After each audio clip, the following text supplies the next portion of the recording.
to your extended for my paid Patreon members. Oh my gosh, that's not uh, in other words, Taylor, hello. So, uh, we are going to kind of continue to go through what we were just discussing um, in our regular daily live stream about us trying to stop skipping the struggle, um, or stop trying to skip the struggle because processes are processes for a reason, right? Um, Remembering to ask ourselves what's the best that could happen, and also remembering that, I mean, the universe really is your sugar daddy because everything is always working out for us, right? All our wants and needs are met above and beyond our greatest expectation. And now we are remembering to ask as well, what's the best that could happen? I mean, really, what's the best that could happen? The the options are endless as far as that is concerned. So, we are going to dive a little bit deeper into the hows and the whys of that. And I'm going to use a new deck. Taylor, you're going to love this one.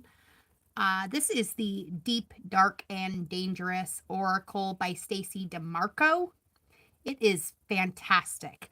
And not only is it just fantastic, but I mean, on the box, great. The cards are epic. Look at the sheen on those puppies. Bright red. Love it. I mean, they're amazing.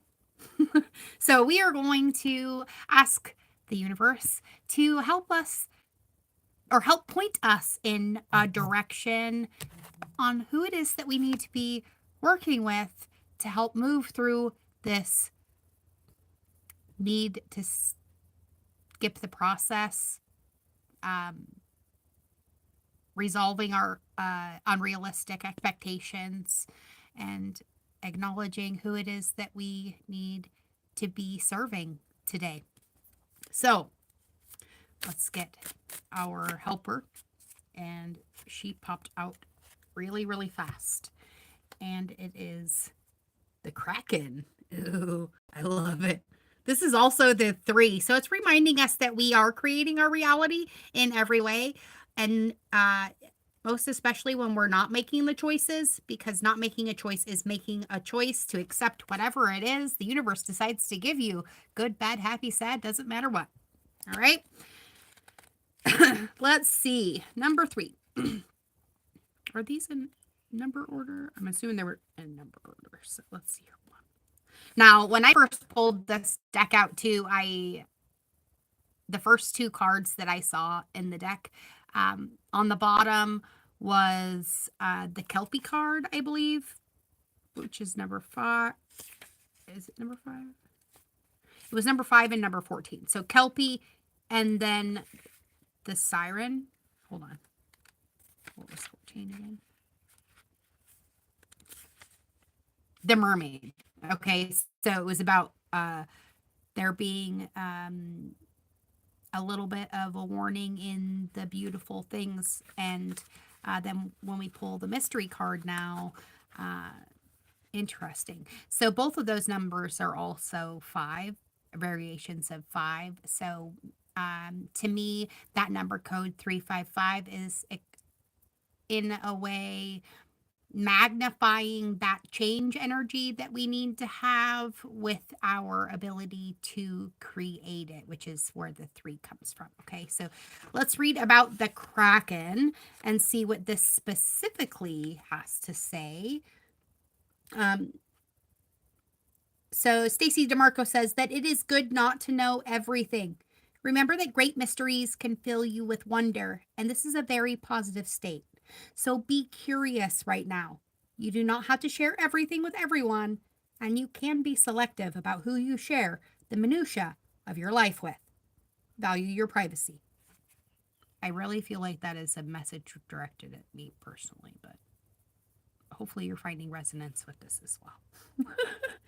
This is also about the duality, the seen and unseen, and the revealing of the all and the mystery.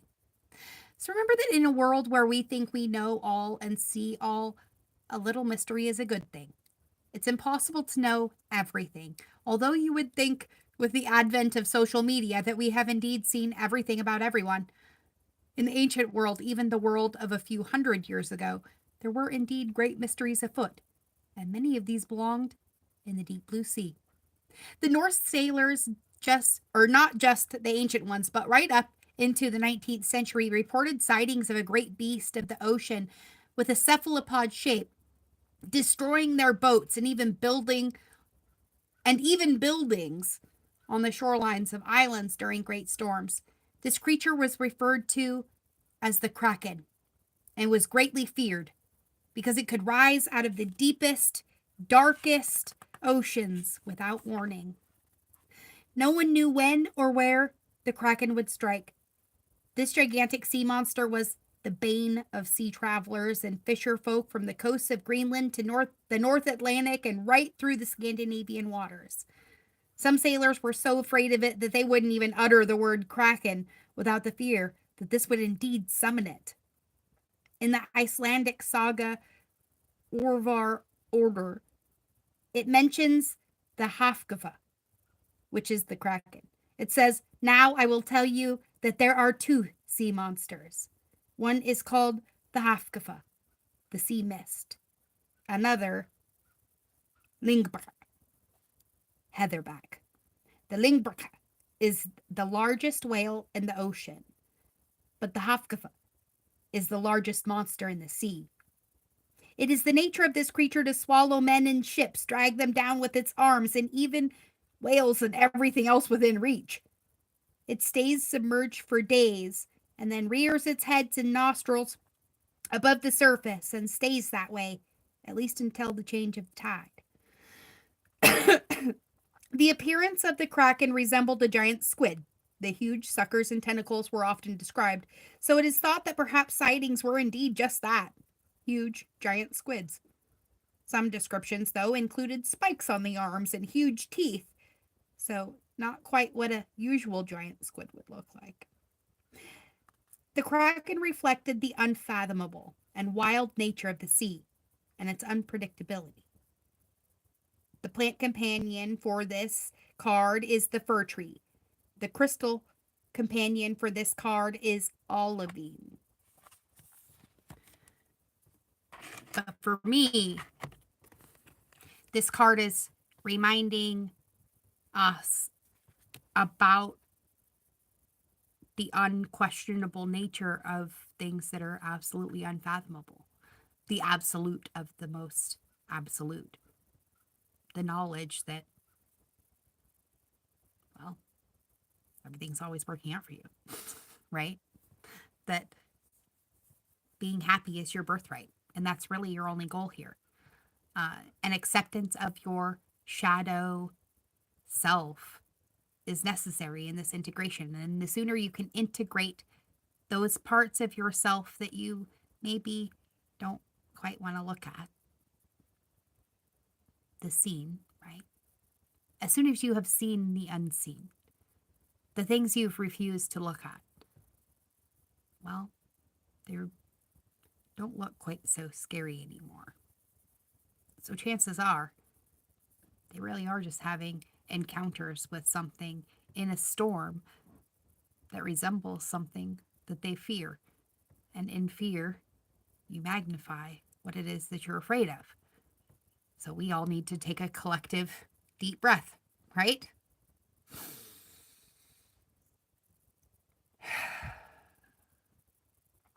And with our exhale,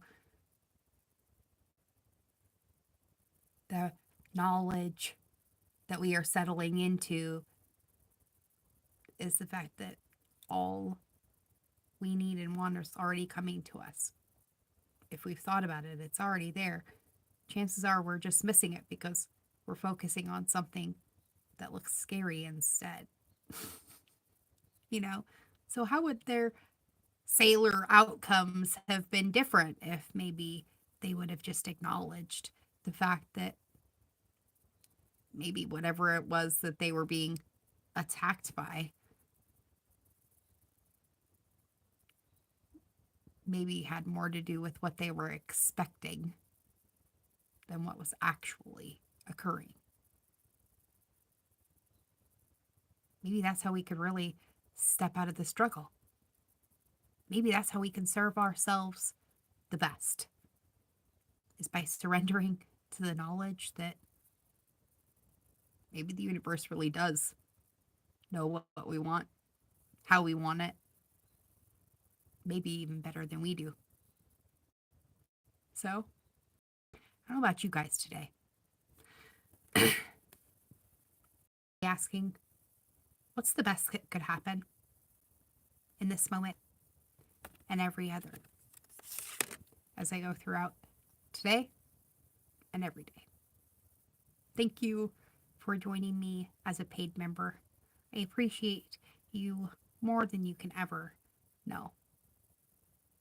So, go out, be good at it, and know I love you beyond measure. Bye. See you later.